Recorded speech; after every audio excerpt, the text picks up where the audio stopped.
எல்லோருக்கும் வணக்கம். இன்னைக்கு நம்ம பார்க்கக்கூடிய சப்ஜெக்ட், பாவங்கள் அழிக்க வேறு உபாயங்கள் இருக்கின்றனவா? பாருங்களேன், நமக்கு தெரிஞ்ச 2 மெத்தட் ஒர்க்கிங் ஃபார்முலா பாவம் அழிக்கிறதுக்கு என்னென்ன, உலகமே செய்துட்டு இருக்க மெத்தட் என்னென்ன, அது செய்கிறாங்களோ செய்யலையோ அப்படிதான் நடக்குது. உடல் நோய் வந்து அவங்க செய்த பாவ கணக்கை அவங்க உடல் நோயினால அழிச்சுக்கிறாங்க, குறைச்சிக்கிறாங்க. ஓகேவா? இதை தான் பைபிள் என்ன சொல்லுது, பாவத்தின் சம்பளம் மரணம்னு சொல்லுது. ஸோ உலகமே இந்த டெக்னிக்கை தான் ஃபாலோ பண்ணுது பாவத்தை குறைக்கிறதுக்காக. ராஜயோகிகள் வந்து தேர் என்ன சொல்ற பிளஸ்டு. அவங்களுக்கு ஒரு புது டெக்னிக் தெரியும், அது பேர் மன்மனா பவ. தன்னை ஆத்மாவென உணர்ந்து ஆத்மாவை தந்தை அன்பா நினைவு செய்யும் போது ஆத்மாவில் இருக்க பாவம் போகும். இது நம்ம நிறைய வீடியோல சொல்லிட்டோம். பாவம் அழிக்க வேற ஒரு டெக்னிக் இருக்கா அப்படின்னு நம்ம வீடியோ போடுறதுக்கான காரணம்னா, நான் ஒரு ஆர்டிக்கல் ஒன்று படித்தேன். அதுல புதுசா ஒரு டெக்னிக்னு சொல்லிட்டு அவங்க சொல்றாங்க பாவம் அழிக்கிறதுக்கு. அதில் அவங்க என்ன சொல்றாங்க அப்படின்னு பார்த்தீங்கன்னா, நம்ம வாழ்க்கையில சில அனுபவங்கள், கசப்பான அனுபவங்கள் இருக்கும் தெரியுமா, நம்ம அவமானப்படுற மாதிரி சில சம்பவங்கள் நடக்கும் தெரியுமா, இப்படி பண்ணும்போதும் பாவம் குறைஞ்சிரும் அப்படின்னு அவங்க சொல்றாங்க. இதை எப்படி புரிஞ்சுக்கணும் அப்படின்னு பார்த்தீங்கன்னா, கர்மா தான். நான் ஒரு ஆத்மாவுக்கு துக்கம் கொடுத்தேன், எப்படி துக்கம் கொடுத்தனோ அதே மாதிரி ரிட்டர்ன் கொடுக்குறாரு, அவ்வளோதான். ஓகேவா? அது என்ன வேணா இருக்கலாம். பணத்தால் எங்கிட்ட பணம் வாங்கியிருந்தாரு, கொடுக்க லேட் ஆனாலும் அவருக்கு வேற எங்கேயாவது அனுபவம் அந்த மாதிரி ஆகிடும். நான் ஒருத்தனை அடிச்சிருந்தேன் அப்படின்னா, நான் யார்கிட்ட அடி வாங்குவேன், இல்லை இவர்கிட்டே அடி வாங்குவேன். ஸோ என்ன செய்தோமோ அதே மாதிரி திரும்ப கிடைச்சி அந்த கர்ம கணக்கு முடியும். ஸோ அந்த கார்மிக் அக்கௌண்ட் செட்டில் பண்ணுறது, நம்ம என்ன பண்ணியிருந்தோமோ அதோட இம்பேக்ட் நம்ம வாழ்க்கையில் நடக்கும். ஓகேவா? ஸோ இது வந்து நம்ம ஜென்ரலாக உடல் நோய் வந்து அனுபவிக்கிறது அந்த கணக்கில் சொல்லிடுறோம். இதை வந்து தனியே அவமானம்ன்றதுனால பாவம் அழியுது அப்படின்னு ஒரு தனி ப்ராடர் கிளாசிபிகேஷனாக பார்க்க வேண்டிய அவசியம் இல்லைன்றது தாழ்மையான கருத்து. பாருங்க, நான் ஒரு எக்ஸாம்பிள் சொல்கிறேன். அவமானம் ஏற்படுது அப்படின்னு வச்சுக்கோங்களேன். அது என்ன பண்ணும்? நமக்கு ஒரு வலி கொடுக்கும், கரெக்டா? ஒரு துக்கத்தை கொடுக்கும். அது என்ன பண்ணும்? ஸ்ட்ரெஸ்ஸை உருவாக்கி விட்டுரும், ப்ரெஷர் ஜாஸ்தி ஆகும், உடல் நோய் வரும், கடைசியில் ஒரு நாள் மரணம் வரும். சரியா? அப்போ உடல் நோய்க்கு காரணமாக இருந்தது என்னது? அந்த ஸ்ட்ரெஸ். அதுக்கு காரணம் என்னது? இந்த அவமானம். கரெக்டா? அப்போ அவமானம் கடைசியாக எங்க கொண்டு போய் ஒருத்தனை காலி பண்ணுதுன்னா உடல் நோய் வழியா தான். அப்போ உடல் நோய் கெட்டு போறதுக்கான வாய்ப்புகள் இந்த அவமானத்தினாலே வந்திருக்கும். ஸோ அவமானத்தினால பாவம் அழிஞ்சிச்சு அப்படின்னு பார்க்கறது கரெக்டா இருக்காது. ராஜயோகத்துல பரமாத்மாவே ஒரு விஷயம் சொல்றாரு, பாவம் அழிக்கிறதுக்கு வேற ஒரு டெக்னிக்ன்ற மாதிரி ஒரு சொல்றாரு. என்னன்னா, சுயதர்சன சக்கரதாரி ஆகுங்கள் அப்படின்றார். அப்படி செய்யும் போது உங்க பாவம் அழியும் அப்படின்னு. சுயதர்சன சக்கரதாரி என்ன? நம்ம தான் ஆத்மாவா சாந்தி தாமத்தில் இருந்தோம், நம்மளே தான் சத்தியுகம் திரேதகத்தில் தேவதையா நடிச்சோம், நம்மளே தான் துவாபர கலியுக காலங்களில் பூஜாரியா இருந்தோம், இந்த சங்கமத்தில் பிராமணன் ஆயிருக்கும், 7 நாள் கோர்ஸ் முடிச்சிருக்கோம். மன்மனா பவ, தன்னை ஆத்மாவை உணர்ந்து ஆத்மாவின் தந்தை அன்பா நிறைவு செய்து ஆத்மாவில் இருக்க பாவத்தை அழிக்கிறதுக்கான ஃபார்முலாவை ஃபாலோ பண்றோம். 100க்கு 100 பாவத்தை அழிச்சிட்டோம்னா கர்மாதித்த ஆயிடுறோம். அப்போ ஃபரிஸ்தாகி 2-3 மாதம் நம்ம வந்து சூட்சும மந்திரத்தில் இருப்போம். அதுக்கப்புறம் அட்வான்ஸ் பர்த்னு எடுப்போம். நம்ம கணக்கு வழக்கு முடியும் போது திரும்பி வீட்டுக்கு போவோம் சாந்தி தாமத்துக்கு. திரும்ப திரும்ப திரும்ப திரும்ப இந்த சைக்கிளை சுற்றி சுற்றி வரும்போது இதை தான் சுயதர்சன சக்கரதாரின்னு சொல்கிறோம். ஓகேவா? இதில் இதுவும் பாவத்தை அழிக்கிற டெக்னிக் பிரமாதம் சொல்கிறார்ல. இது எப்போ அழியும்னா, நீங்கள் இறைவன் நினைவில் இருக்கீங்க. இறைவன் நினைவில் இருக்கும்போது என்ன தான் பண்ணுவீங்க சொல்லுங்கள்? அப்போ நான் உன்னை நினைவு பண்ணிருக்கேன், அப்பா நான் உன்னை இதை சொல்லிருப்பீங்க, ஏதாவது ஒரு கனெக்ஷன் இருக்கணும். அப்போ இறைவன் நினைவுல இருந்துகிட்டு தன்னை ஆத்மாவினை புரிந்து ஆத்மாவின் தந்தை அன்பா நினைவு செய்துட்டு இருக்கும் போது இது ஒரு கதை மாதிரி நீங்க நினைச்சிட்டே வரலாம். கரெக்டா? நான் அப்படி இருந்தேன், சத்தியுகத்துல திரேதாயுகத்துல இப்படி இருந்தேன், துவாபரத்துல இப்படி பக்தி பண்ணேன், சிவன் கோயில் கட்டினேன், இந்த மாதிரி இந்த நேரத்தில் ராஜயோகம் கத்துக்கிட்டேன், நான் ஒரு பிராமணனா இருக்கேன், இந்த 4 விஷயங்கள் நான் பண்ணிட்டு இருக்கேன், அமிர்த வேலை பண்றேன், வாணி படிக்கிறேன், ஸ்ரீமத் ஃபாலோ பண்றேன், சேவை பண்றேன். இல்ல இதெல்லாம் நினைச்சு நினைச்சு நினைச்சு நினைச்சு சந்தோஷப்படுறோம் பாத்தீங்களா? அப்படி பண்ணிட்டு இருக்கும்போது நினைவுல தானே இருக்கும். இது மன்மனாபவக்குள்ள தான் வரும். இது சப்செட் ஆஃப் மன்மனாபவ். ஓகேவா? ஸோ அதனால தான் நம்ம ப்ராடரா 2 சொல்றோம். ஒன்று, உடல் நோய் வந்து பாவத்தை அழிக்கிறது. 2வது நம்ம சொல்ற விஷயம் வந்து மன்மனாபவ். ஸோ இந்த சுயதர்சன சக்கரத்தை சுத்தி வர்றதும் மன்மனாபவ தான். ஓகேவா? அடுத்தது, உலகத்துல மக்களுடைய பார்வை எப்படி இருக்கு அப்படின்னு பாத்தீங்கன்னா, நிறைய புண்ணிய காரியங்கள் பண்ணுங்க, ஏழைங்களுக்கு சாப்பாடு கொடுங்க, கல்வி அறிவு இல்லாதவங்களுக்கு கல்வி கொடுங்க, மெடிக்கல் இது வந்து ஒரு ஹாஸ்பிட்டல் திறந்து வைங்க, இல்லை ஒரு டாக்டர் நீங்களே டெப்ளாய் பண்ணிக்கங்க, அவருக்கு ஃபீஸ் கொடுங்க, மக்கள் வந்து போகிறவங்களுக்குலாம் ஃப்ரீயாக பாருங்கள், மருத்துவம் பாருங்கள், இதெல்லாம் பண்ணுறாங்கல்ல. இதெல்லாம் கூட புண்ணிய கணக்கு கூட்டினா பாவம் குறையும்ன்றாங்க. இது பக்தியில் இருக்க நம்பிக்கை. இதுக்கும் அதுக்கும் சம்மந்தமே கிடையாது.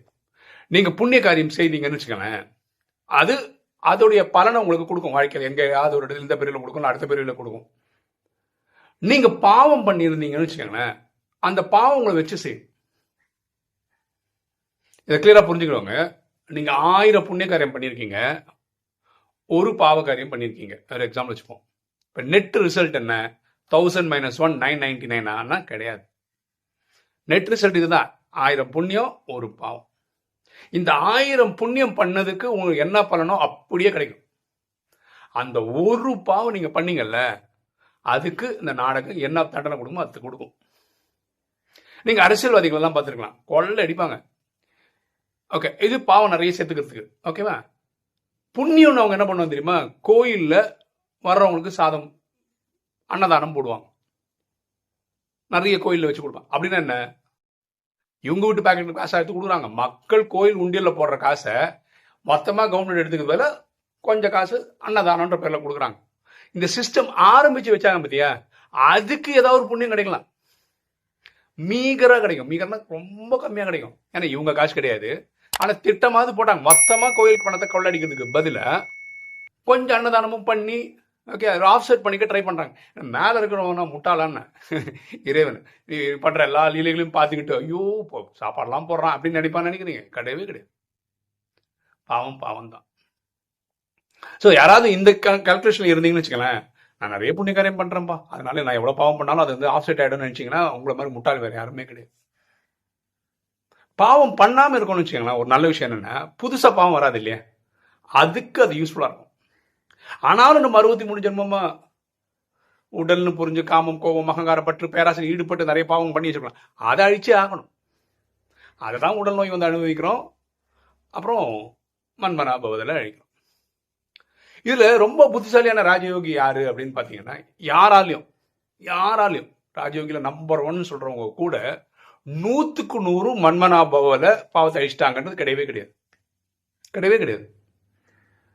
இப்போ ஒருத்தர் வந்து 95% பாவங்களை வந்து மன்மனாபவல அழிச்சிட்டாருன்னு 5% உடல் நோயில் அனுபவிக்கணும். அவன் புத்திசாலின்ற நான் 50% மன்மனாபவ 50% நோயில் அனுபவிக்கிறேன்னு உங்களுக்கு அந்த லட்சம் தான் நாலேஜ் தெரிஞ்சிருக்குன்னு அர்த்தம். ஸோ ரொம்ப ஸ்மார்ட்டானவங்க பெரிய கார்மிக் அக்கௌண்ட்ஸ் எல்லாம் மன்மனாபவரை தீர்த்துட்டு பாக்கி இருக்கிறது வந்து 1% 2% வந்து உடல் நோயில் அனுபவிச்சுட்டு போனால் பரவாயில்ல.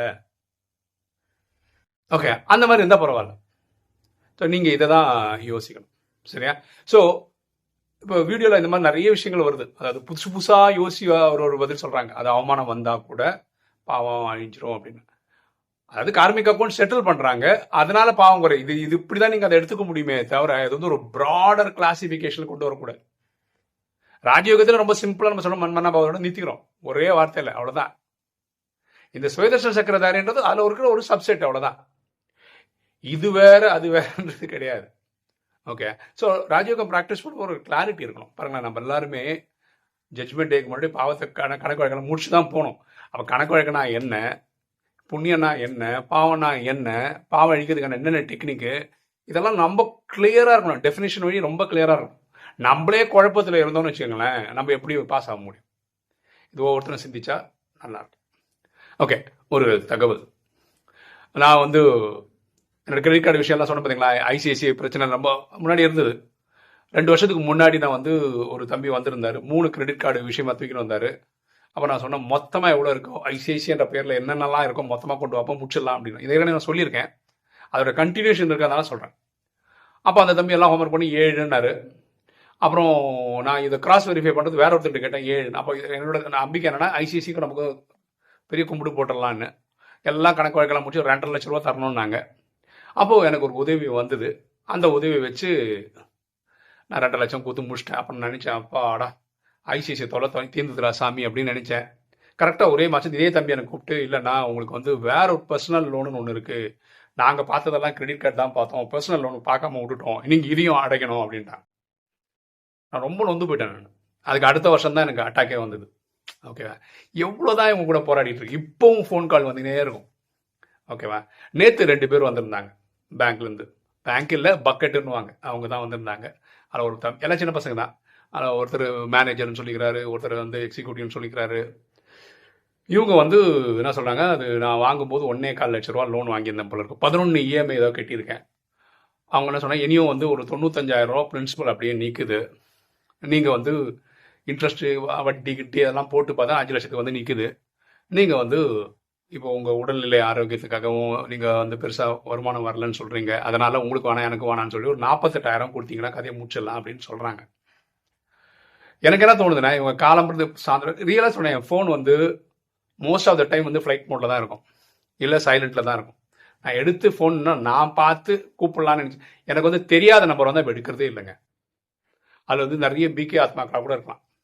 ஸோ நான் உங்களுக்கு சொல்கிறது என்னென்னா, இனிமேல் பிரேமானந்த நாராயணன் வந்து ஃபோன் எடுத்து பேசுறது கம்மியாக தான் இருக்கும். நீங்கள் எங்கிட்ட ஏதாவது டவுட்டு கேட்கணும், அதை கேட்கணும்னா வாட்ஸ்அப்பில் வாய்ஸ் நோட் போடுங்க. சில பேர் என்ன பண்ணுறாங்கன்னா, வாட்ஸ்அப்பில் ஒரே ஒரு மெசேஜ் ஹாய்ன்னு போடுவாங்க. இது யாருன்னே தெரியாது நமக்கு, ஆனால் ரிப்ளையே பண்ண மாட்டேன். உங்களுக்கு ஏதாவது எங்கிட்ட கேட்கணுமா, வாட்ஸ்அப்பில் அனுப்புறீங்களா, ஒரு வாய்ஸ் நோட் போடுங்க, இதுக்காக நான் கூப்பிட்டுருந்தேன், இதுதான் எனக்கு தெரிஞ்சுக்கணும்னு சொல்லுங்கள். அப்போ வந்து நான் உங்களுக்கு வாய்ஸ் நோட்டில் பதில் சொல்கிறேன். அது கூப்பிட்டு தான் சொல்லணும்னு தோணுச்சு, நான் உங்களுக்கு கூப்பிட்றேன். தயவுசெய்து எனக்கு எல்லா கார்டு பிரச்சனை தீர்ற வரைக்கும் நீங்கள் இந்த மாதிரி உதவி பண்ணுங்க. இல்லைன்னா நீங்கள் இப்படி தான் சொல்லிட்டு இருக்கணும், பிரேமானந்த நாராயணன் எடுக்கவே மாட்டார் ஃபோனு, எப்போ பார்த்தாலும் சுவிச் ஆஃப் பண்ணி வச்சிருக்காரு. என் பிரச்சனை நிறைய இருக்குங்க, நான் இதே பார்த்துட்டு இருந்தால் என்னால் ஒன்றுமே பண்ண முடியாது. சரியா?